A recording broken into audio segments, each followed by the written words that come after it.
Thank you very much, Haley, and good evening, everybody. Good evening. I'm really pleased to be able to be part of the kickoff for Neighbor Nights, and I'm especially pleased to see so many people. This is unbelievable.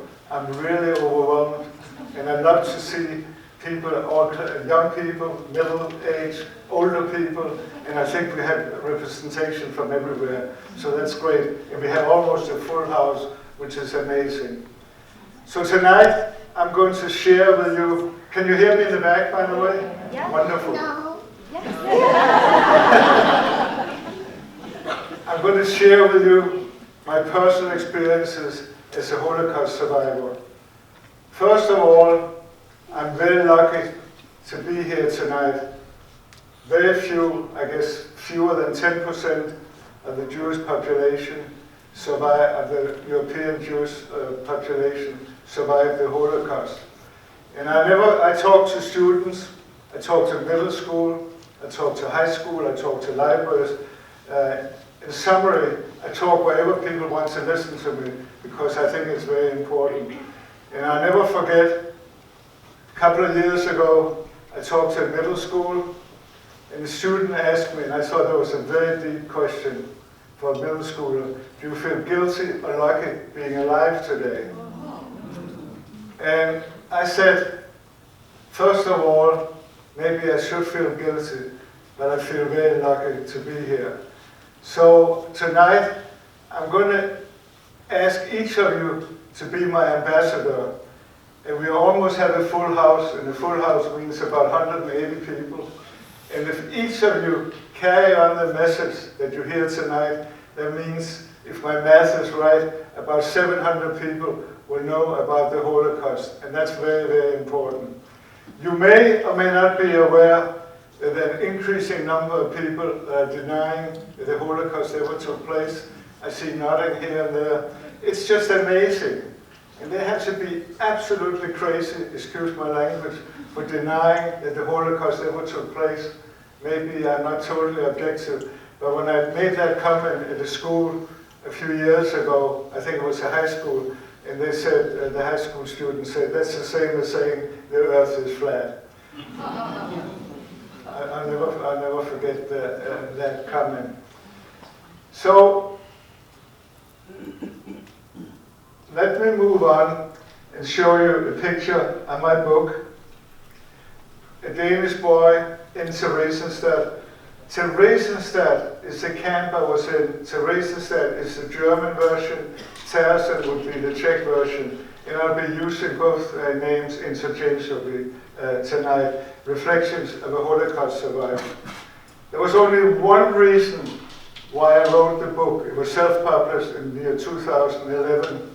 I wanted future generations to know about the Holocaust. I wanted to make sure they will never forget about it.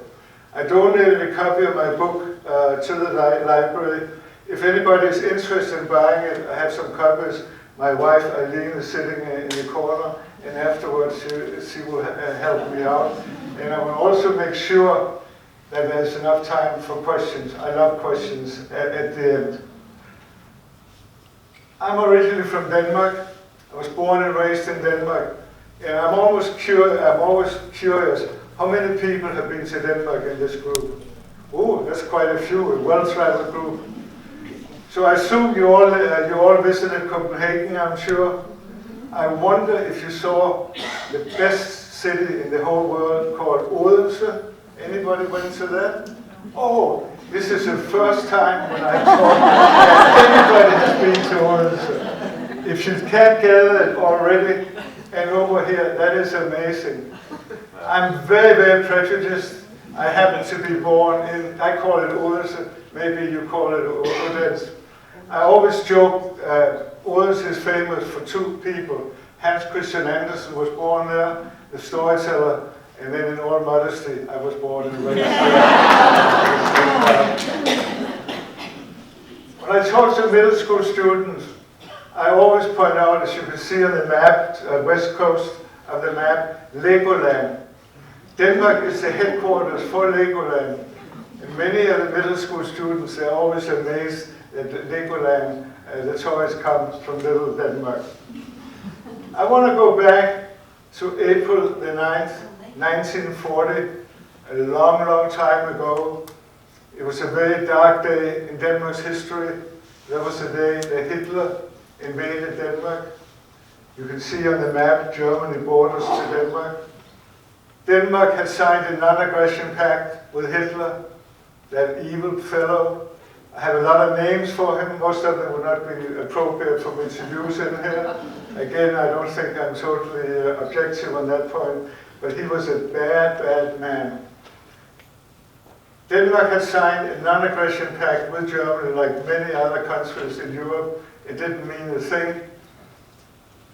We wanted to be neutral. By we, I mean Denmark. It didn't happen. In early morning on April the 9th, the Germans invaded Denmark by air, by sea, and by land. It was the shortest battle in Denmark's history. Denmark surrendered within a few hours. There was no way they were ready. There was no way they could battle the big war machine from Germany. It probably saved thousands of lives by surrendering after such a short time. I'm not going to take a position whether that was the right thing to do or the bad thing, just mentioning that it saved a number of lives. Oh, excuse me.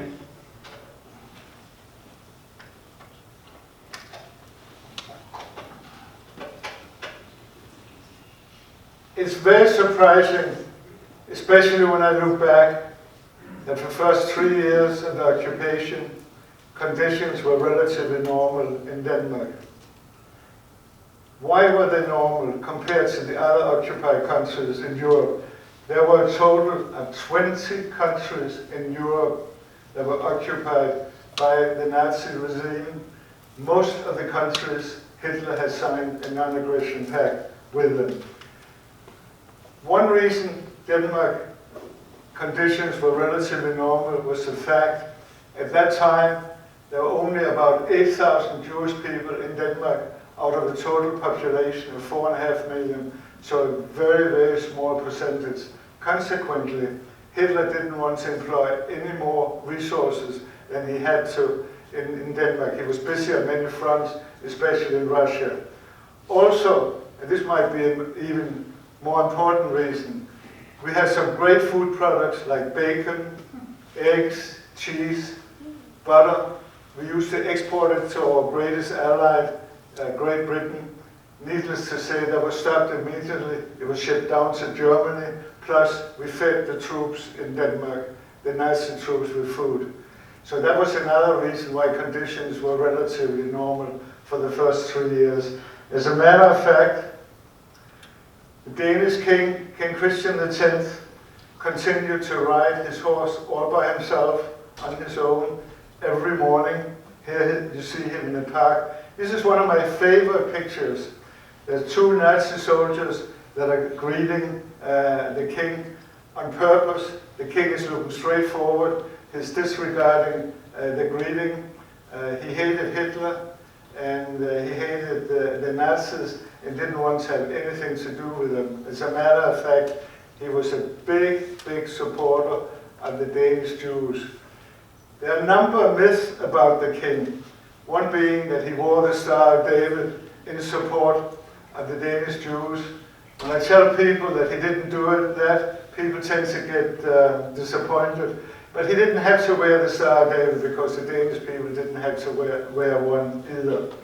Not only did the Danish king continue to govern and to rule in Denmark, the Danish government continued to govern, which was very, very unusual. In just about all the other countries, the Nazis took over, and in countries like Czechoslovakia or Poland, the right of the Jewish people was taken away from them. They could not go to work. They could not go to public school. It was quite different in Denmark. The next slide, I'm sure you can tell that I haven't changed very much since this picture was taken. But there's a much deeper reason for sharing the picture with you. This was taken in the summer of 1943. And when I think back, it's amazing that my family, my father, my mother, and myself, that we were able to go on vacation for about a week. We had a wonderful time. Denmark was occupied, soldiers on just about every corner, and we were still able to have a wonderful time, and that is absolutely amazing. Unfortunately, is this the map? Yeah. Unfortunately, those relative normal conditions came to a certain halt in the fall of 1943. By that time, young people, high school age and older, they were not very happy that Denmark had surrendered so easily. They took it in their own hands. They started to make life very, very difficult for the Nazis. They got help from the Sweden borders to Denmark, and they would get weapons and bombs into Denmark. The British would parachute at night with weapons. So they started a resistance movement. Had nothing to do with the government. Nothing to do with the government. It was all what I call ad hoc. There were, in just about every town in Denmark, there were groups formed, and they would start bombing rail cars. What they were really concentrating on, they wanted to make transportation difficult for the Germans, transporting food into Germany, as well as factories that made product for Germany. Consequently, they were so successful that the commandant was fed up with what happening. It was difficult for him to rule the way he wanted to rule and control conditions in Denmark. Consequently, he went to the Danish Prime Minister and said this had to stop. You have to arrest the saboteurs, and you have to put them, sentence them to death. There was no way the Danish government could agree to do that. They resigned, and that became the beginning of what we call the final solution, the roundup of the Jewish people. Once again, it was different in Denmark. There was a leading Nazi by the name of Duckworth. He had lived in Denmark earlier, had ties in Denmark. He heard about the arrest date, and now we're talking about September 1943, and he heard about when the Danish Jews were going to be arrested. He leaked the word to the Danish administration that had taken over from the government. They leaked the word to the Danish Jews society. Most of them, over 90%, lived in the area around Copenhagen. Consequently, over the next 2 to 3 weeks, we're talking about late September, early October, something very, very unusual, very, very unique happened in Denmark. A number of people, families in the area around Copenhagen became what I call upstanders. If you look at the Webster Dictionary, I don't think upstanders exist, but if you can have bystanders, you can have upstanders also. And more of us need to be upstanders. We had too many bystanders, but that's probably a story for another day. But anyway, they stood up for what they thought were right. They were hiding Jewish families in their homes. They were hiding them in hospitals. They were hiding in churches. As a matter of fact, a cousin of mine was hiding in a loft in the church. Eventually, they escaped to Sweden. The sound between Sweden and Denmark on the narrowest point is about 2.5 miles.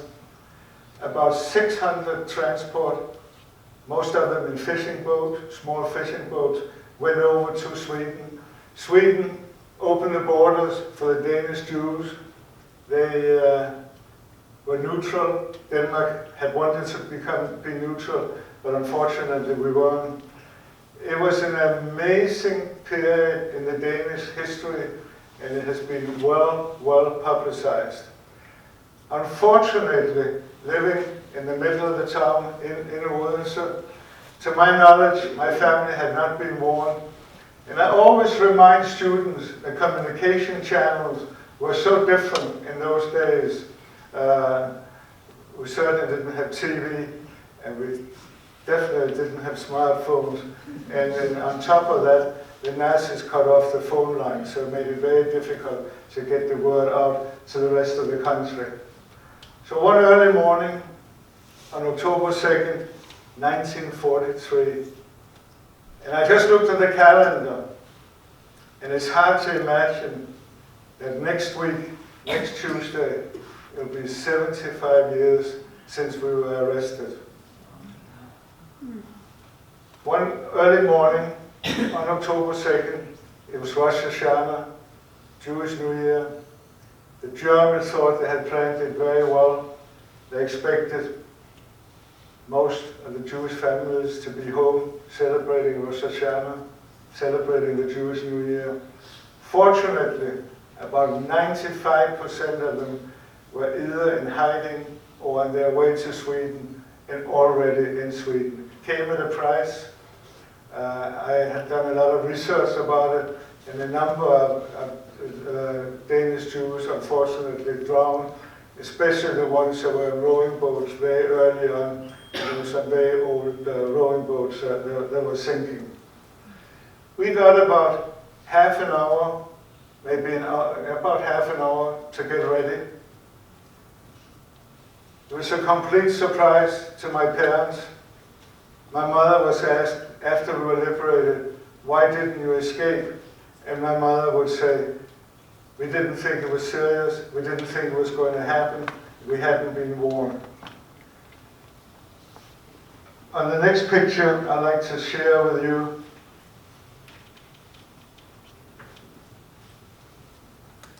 this is where we were assembled in a schoolyard. There were about 60 people from the island, and we were assembled there. We were counted a number of times, and we were transported in the car, in the truck you can see in the picture. Later on, we were moved to the west coast in Denmark, and I don't know, I'm always curious, how many of you have been to the Holocaust Museum in Skopje? Well, that's good, that's great. I highly recommend the rest of you to pay a visit. They're doing a great job in talking about not only the Holocaust, but genocide in general.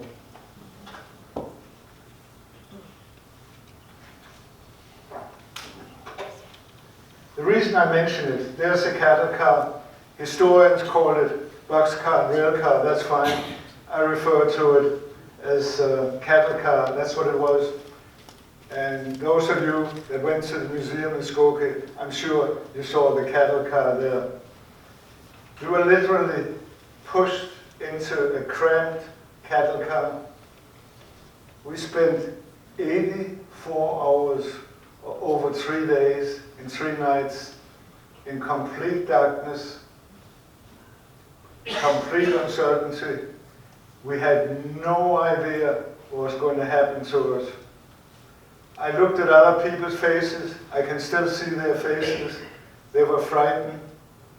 I was 8 years old, didn't understand exactly what was going on. They didn't feed us. We had nothing to drink. The only food or drinks we had brought from home, and we shared it with other people in the cattle car. There was nowhere to sit. There was no benches. There was no blankets. There were about 4 children my age. We were able to lie down. The rest of the people, during 84 hours, had to alternate between sitting and standing. The smell getting worse and worse. There were no bathroom facilities. We used buckets in the corner. We made one break, stopped, got out, got some fresh air. I think we got a couple of bottled waters for everybody in the cattle car. We moved on, and eventually we arrived in Theresienstadt, or Theresen. Theresen is located, at that time it was called Czechoslovakia, today it's the Czech Republic. It was located about 40 miles north of Prague, about 40 miles south of Dresden in Germany. On the next picture, you'll see the train station on the left, and Jewish inmates walking from the train station. At that time, they didn't have a train station in Theresen, and they had to walk about 1.5 miles in into camp. As soon as we arrived in camp, we were ordered to empty our pockets. They took all the money we had, they took jewelry and rings, and my mother told me, and that was typical Nazi style, they encouraged people to bring money, you could spend it. They encouraged people to bring jewelry, you could always sell it and cash it in. And the first thing they did, there was a flavor you got of the way you were going to be treated by the Nazis. Theresienstadt was a concentration camp. It was not an extermination camp like Auschwitz-Birkenau, where you have gas chambers. There was slave labor in the camp. But before I get into that, let me just mention, because people very often ask me, why don't I have a number tattooed on my arm? I think the perception is among many people, and I can understand why, because it's often depicted in books and in magazines that survivors with a tattoo. It was only, and only, in a big quote, the prisoners that went to Auschwitz-Birkenau that has a tattoo. It was about 1.5 million went to Auschwitz-Birkenau, and very few of them survived. So Theresienstadt was slave labor. Everybody 15 years or older had to work. My father was an attorney. He was used to office work. He was used to working at the courthouse, litigating in the courthouse. And suddenly, it was the beginning of the winter. It was getting colder. The snow was starting to fall. He was exposed to some very heavy road work. He had to dig ditches. He wasn't used to it. We got very little food, and I'll talk about that in a couple of minutes. And it was very, very hard for him. On top of that, a witness told us later on that he was physically abused, like so many other inmates, by the Nazis. He apparently wasn't performing up to the standard that the Nazis had expected him to perform. He was physically abused in a number of different ways.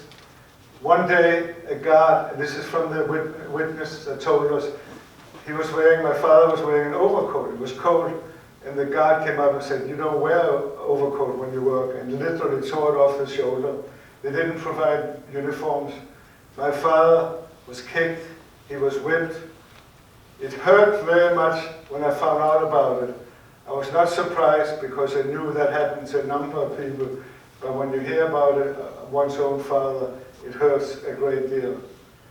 In summary, he couldn't handle it. He lost about 50% of his weight, and he was transferred to an infirmary. In the infirmary, they had wonderful doctors, inmates from many different countries. They didn't have the medical supplies. They couldn't cure my father. After a couple of months, he passed away. He died of starvation, malnutrition. Needless to say, there was no way the Nazis were going to put that on the death certificate, and they listed the reason for my father's death as pneumonia. To my knowledge, my mother was not physically abused. If she was, she never shared it with me, but she was mentally abused on a number of times. She also worked like anybody over 15 years old, and she had many different jobs. She cleaned floors in the factory, and one day she had finished cleaning the floors, and a guard came in. Maybe it was an officer, I'm not quite sure, it's not that important, came in and saw a big bucket of dirty water. My mother had finished cleaning the floor, and he literally kicked the bucket, and the dirty water flowed all over the floor. How can anybody treat another human being that way? I never understand. One reason being that right from the top, right from Hitler, we were not considered, the Jewish people were not considered human beings. And that's why we were treated in a human way. I'm well aware that there were other people, Jehovah's Witnesses, gypsies, and other people that were sent to concentration camps. But I'm focusing, for the purpose of this evening, about the Jewish people. My mother had many different jobs. She was apparently also looking after children, I found out, and she worked in a factory where they worked with a mineral that was used as insulation material for planes. I was 8 years old. I didn't have to work. My mother thought it would be a good idea with some voluntary work. Time would go a little faster. And what does an 8-year-old boy, what can an 8-year-old boy do? Keep in mind, again, how communication channels were different in those days. I became a gopher, a messenger, and my job was to go from one Nazi office to the other with messages and documents. I'm often asked what was in the documents.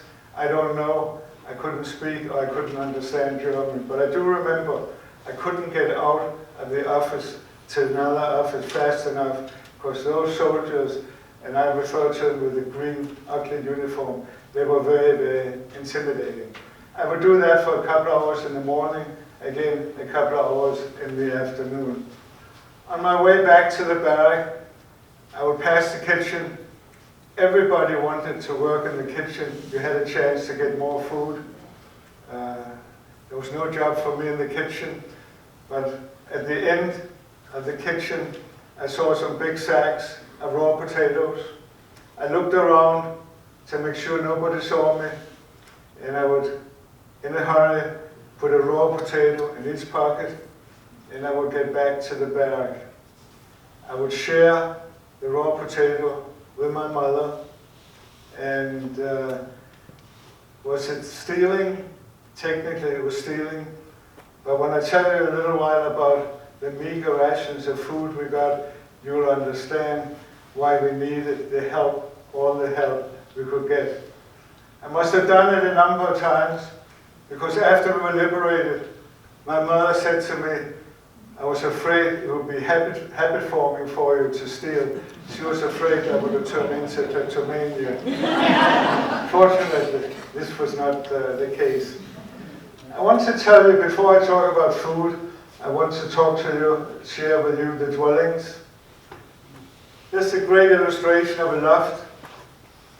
It was very amazing that I was able to stay with my mother. Most children would stay in dormitories for children only. Somehow she was able to persuade the authorities that I should stay with her. I met other survivors that was in the same situation, but it was quite unusual. I think there were about 80 or 90 people on the loft. We slept in bunk beds, wooden bunk beds. I couldn't understand why I was scratching myself at night, early morning, especially during the summertime when it was very, very warm. What was going on? I had never heard of bed bugs. I'd never heard of lice, fleas. It was just terrible. Many people actually got very seriously ill from it, got typhus. My father would be in similar dwellings for men, so they would have barracks for women, for men, for children, and also for seniors.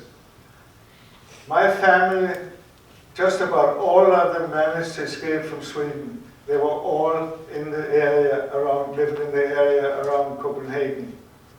One family was on their way to Sweden. They were discovered by the Nazis. They were sent to Theresienstadt.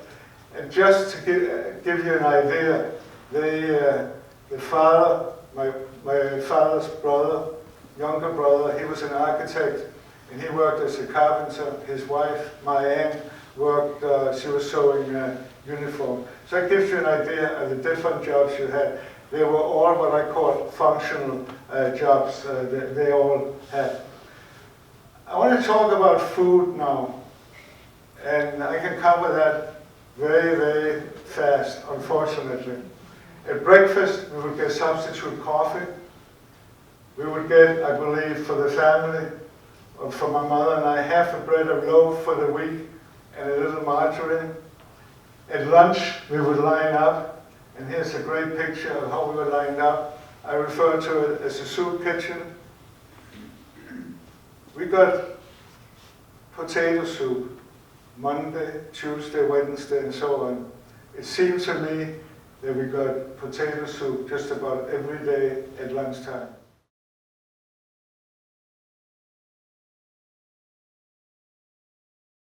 How were we able to survive on those meager portions? Close to 35,000 inmates out of 140,000 passed away. Most of them of starvation, malnutrition, some of them from diseases like typhus. Fortunately, after 6 months, and unfortunately too late to save my father's life, we started getting packages from Denmark, Sweden, family, friends, Red Cross. All nations were entitled to get packages. The Danes probably got more packages than anybody else because of the tremendous support we had from the Danish people. At that time in Denmark, the Jewish population was integrated into the city. It wasn't that there were just Jewish people here and there. We were totally integrated.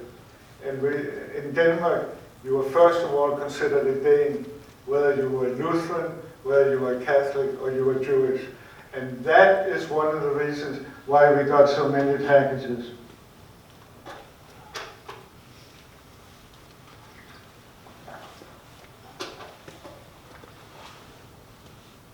Without those packages, I don't think I would be able to stand here and share my experiences with you. So one day my mother got a package. It was very heavy. Normally they would consist of food, clothing, and vitamins. She couldn't understand why it was so heavy. So she opened the package, and there was no food, no clothing, no vitamins. At the bottom of the package was a big brick. One or more of the guards had stolen the food, and it's very, very hard. I really have a difficult time talking about that, because how can another human being be so cruel? I'm not saying the guards didn't get enough to eat, but they certainly got a lot more than we did. And that happened on more than one occasion. I want to tell you about another instance, what happened in camp. It gives you an idea of what life was like in Theresienstadt. I was a growing boy. I had outgrown my shoes. My mother couldn't, there was no shoe stores, there was no department stores. So how would she get shoes for me? Food was like gold. It was so valuable. If you had food, you could get just about anything. This is something I learned later on. I was too young, being 8 or 9 years old, to understand that at that time. And my mother bartered with another Czech lady. She got some Danish butter and salami, and my mother got some new shoes that I was able to wear the rest of the time I was in the camp. I'm often asked, what else did I do than lining up for food and working in the morning and the afternoon? And when I think back, it's amazing. But I played soccer with some other children. We didn't have a real soccer field. We had a gravel field. We didn't have a real goal post. We had imaginary goal post. We didn't have a soccer ball. We played, the mothers took some old rags, old clothing, tied it together, and we would kick it around. And I don't think those soccer balls lasted very long. But as a 9-year-old boy, that was the only time I truly felt like a 9-year-old boy should. Forgetting about the prison we were at, being free, couple of hours playing with the other children, having a good time. So one day, the Czech children, I played mostly with some Czech children, and when I think back, it's amazing. I learned the Czech language while I was in camp, phonetically, and I was able to communicate with my Czech friends. So one day, they didn't show up, and I wondered, what was going on? Why didn't they come? I missed them. I went back to the barrack. My mother said, don't worry about it. They'll be back in a couple of days. Maybe they didn't feel like playing. Maybe they were ill. She knew exactly what had happened to those poor children, but wanted to protect it from her 9-year-old boy. They were sent, they were transported, they were deported in cattle cars to extermination camps like Auschwitz-Birkenau. There were close to 90,000 inmates out of a total of 140,000 sent in transport to extermination camps. It's amazing that I didn't know about it until much later. And there's a great illustration of a scene at the cattle car with the SS officer on the right and people being shoveled into the cattle car. My mother told me later on that the scenes were just terrible. The wives wanted to accompany their husbands and vice versa. I'm often asked, how were people selected to go on these terrible transports? The Germans established a council for elderly among the Jews because they didn't want to deal directly with the Jewish people. But they set all the rules, they took care of everything, but had it done, arranged by the elderly. So one day, maybe they needed 2,000 women and 100 children and 500 men. Then the elderly would have to select the people that was going in transport. They were actually playing God, and it must have been an absolutely terrible job, because how are you going to satisfy the Nazis and the Jews? There's no way you will. The first one was shot. He apparently didn't do what the Nazis asked him to do. The second one was sent in transport to Auschwitz. The third one was accused of being too friendly with the Nazis. So there's no way you can win in that situation. I went back to Theresienstadt in 2009. I was in the middle of writing my book. I wanted to see it for myself as a free person. My wife, Eileen, sitting in the corner, was concerned that it would come back to me, that I would get nightmares. Fortunately, that was not the case. And I'm glad I went back. I recognized the places where we lived. I recognized the places where we were playing soccer. And they had a very, very interesting museum that I visited. Plus, I got some archives, got some of the certificates from our time in Theresienstadt. The Germans kept records of just about everything. My mother was often asked why, whether she wanted to go to Theresienstadt, and she said no, once was more than enough. And I could just hear her voice when I was in Theresienstadt, Steen, why did you want to go? But again, I'm glad I went. One of the things I saw was a memorial. It was erected on the place where the Germans had ordered children, boys 7 to 12 years old, to form a human chain. There were so many deaths that they couldn't bury the people anymore. They had they started to cremate, they built a crematorium, cremated the bodies, put them in the cardboard boxes with names and numbers on them, supposedly around 25,000 at the time. And they ran out of room at the crematorium, so they wanted to get rid of the boxes. And we were standing there from the crematorium, and exactly where the memorial is, and maybe behind the trees, you can see a river, and eventually they were thrown into the river. Later on, I found out that a Danish friend of mine was standing next to me. He was about 2 or 3 years old. At that time, I was 9 years old. And he, I didn't realize at the time, but he looked at the box before I saw it and would turn it around so I wouldn't recognize the name or the number of my father. And he was only, I guess I was 9, I think he was maybe 11 years old. Theresienstadt has often been identified as a model camp. It's a big misconception. It was a model camp for 1 day only, and that was on June 23rd, 1944. The Danish administration wanted to see how the Danish Jews were treated in camp. To my knowledge, the Germans didn't get that request from anybody else. Nobody else seemed to be interested in it. Initially, the Nazis didn't think it was a very good idea, but then they thought, This would be great propaganda. Consequently, the Theresienstadt was beautified. The buildings were suddenly painted. There were fake storefronts in the back. They had sinks. The sinks looked new. They didn't work. It was all for show. There was no plumbing in them. We had a music pavilion. We had benches.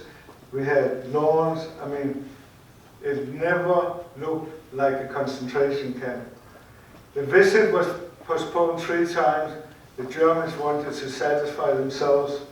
Then on June 23rd, a delegation, 2 people from Denmark, 1 representing the Red Cross, a doctor from Switzerland, and a couple from Red Cross in Germany. They spent about 4 to 6 hours in the camp, including lunch. We had been ordered, don't talk to them, don't ask any questions, and you can imagine what the consequences would be if we did. So we had no chance to talk to them. It was all a big, big show. The Danes were moved from the barracks to better buildings where we had more space and where we could stay with families. It was very, very successful from the Germans' point of view. The delegation went back to respectively Switzerland and Denmark, and they never saw what the real concentration camp looked like.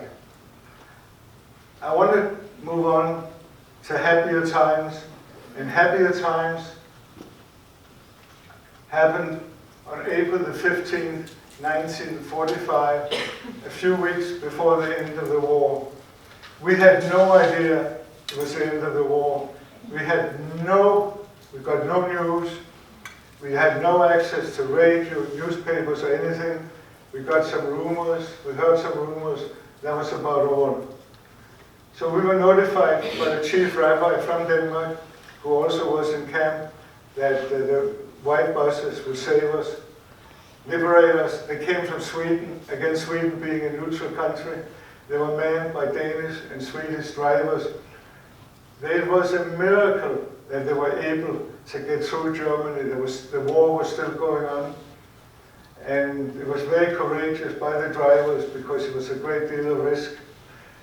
There were 470 Jewish people sent to the camp. There were 420 that survived. We lost 50, including my father. Most of them during the first 6 months before we started getting packages, and most of them died of starvation. Later on, I found out that there were 4 Danish babies born in camp. The women were pregnant when they arrived in camp. They were not allowed, supposedly, to have children. They were born in secrecy. 2 of them didn't make it. I'm absolutely amazed that 2 of them made it. How they could under those conditions and with a limited food, it was amazing. In addition, there were about 6 or 8 young men, Danish men. The chief rabbi arranged phantom weddings with some young Czech ladies, and they were able to save them, and they came on the buses. And I believe one of the marriages actually turned out to be a very happy one for the couple. We arrived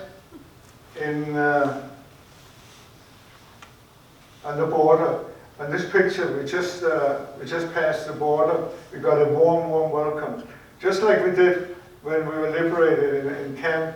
We got chocolate for the children. We were warned, don't eat too much at a time because it's very rich and you're not used to that. We got sandwiches. The adults got cigarettes. And especially younger people here, it's amazing when you think back. At that time, nobody knew that it wasn't healthy to smoke, so just about everybody was smoking. We got this warm, warm welcome. We could not stay in Denmark since the war was still going on. I still remember we had to stop a number of times driving through Germany. We stopped at a forest. A heavy bombardment was going on. I think it was around the town Dresden, which was in absolute ruins. I would look out the window and I would see these young Nazi troops walking, marching, and it was a sad sight. They looked very young. They had run out of adults. We went to Sweden. We spent about 8 days in quarantine in Sweden, wanted to make sure that we didn't bring any diseases into the country. About a week to 2 weeks later, Denmark, the Germans surrendered.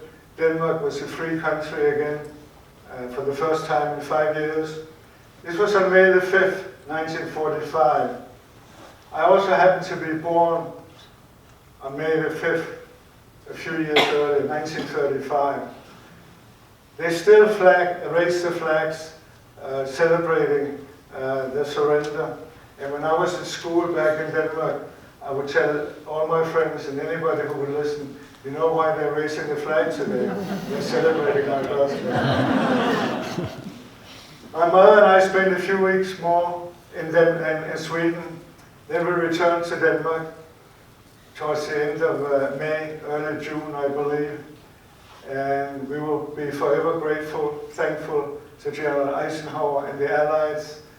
If they hadn't marched into Normandy, I wouldn't be standing here today. We returned to Denmark, got a warm welcome from our friends. Contrary to what happened in some countries like Poland, where there was a lot of anti-Semitism, we were treated very well. We had nowhere to stay. We stayed with some friends. They helped us out, got us some food, helped us with some clothing. The apartment we were in had been rented out. Apartments, there was a big shortage. Most of our belongings, with a few exceptions, were stored, were recovered. It was stored by the legal company where my father worked. I was able to go back to my old school. There was no official schooling in the camp, but we got some unofficial private lessons. I went back to my old class. It was 5th grade, even though I missed most of 3rd grade and all of 4th grade. And again, it's amazing when I think back. I don't remember any of my classmates asking me, where have you been? What was it like? And I had an opportunity to go back to Denmark a few months ago to celebrate my high school reunion. And I talked to a number of students that were from that 5th grade. And I asked them the question. I thought my mother would have asked the principal, make sure the students don't ask Steen any questions. We wanted to try and forget it. But they, 10, 11 years old, took it upon themselves not to ask me any questions. They didn't think it was right. Incidentally, it's very, very common for survivors and liberators. They don't talk very much about the Holocaust. My mother and I didn't talk a great deal about it. In retrospect, I wish we had talked more about it. I talked a little more about it to my 2 daughters. But we have 4 grandchildren, and they probably know more about the Holocaust than their mothers did, because I've been teaching at their schools. Later on, I went to high school, graduated from high school, graduated from business college some years later. Living in a small country, I wanted to go abroad, I wanted to see part of the world. I joined a Danish food company. Most of their business was conducted outside of Denmark. I went to England, then I went to Canada, and eventually to the United States with the same food company. And I continued to work for them a couple of years more. I've been in the United States since 1962, and I retired in '99. And I always worked for food companies. I worked for Sarah Lee, I worked for Kraft later on, and other companies. And maybe unconsciously, I wanted to make sure that I would always have enough food to eat. I retired in '99, and it's amazing that it's 19 years ago. Those 19 years have flown.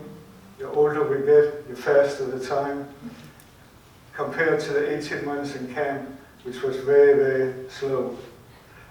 In 2011, I published a book. Shortly thereafter, I was asked to come to a school. I thought this was all I was going to do. I had no idea that I was going to talk to schools. That was not my plan. My oldest daughter had a son, my grandson, in a middle school in Park Ridge, and she made an arrangement with the teacher that I should come and talk. I was very, very hesitant because I didn't know how the students would behave. Would they talk? Would they use their phone? It was amazing They were fully engaged. They were very, very respectful. And my daughter thought it went well. I talked to my grandson afterwards. He was quite happy. And then he told me a story. A friend of his came up to him and said, "Your grandpa was awesome." And after I heard that comment, that became a new career for me in education. And since then, it's amazing when I think about it, but I keep, as an ex-business person, I keep track of my talks, and I talk to about 65,000 people, mostly students. And I want to continue as long as I can. And when I look around at the audience here, I think there are some mothers, and there's some fathers, there's some grandfathers, there's some grandmothers. And I already talked to some parents before I got started.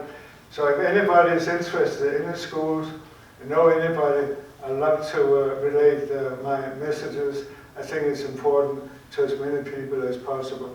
So I can continue and talk, but this is probably a good time for me to stop. And I welcome questions. Please ask. If they're personal questions, that's fine. If they're too personal, I will tell you. And Haley, will you help with it? Thank you.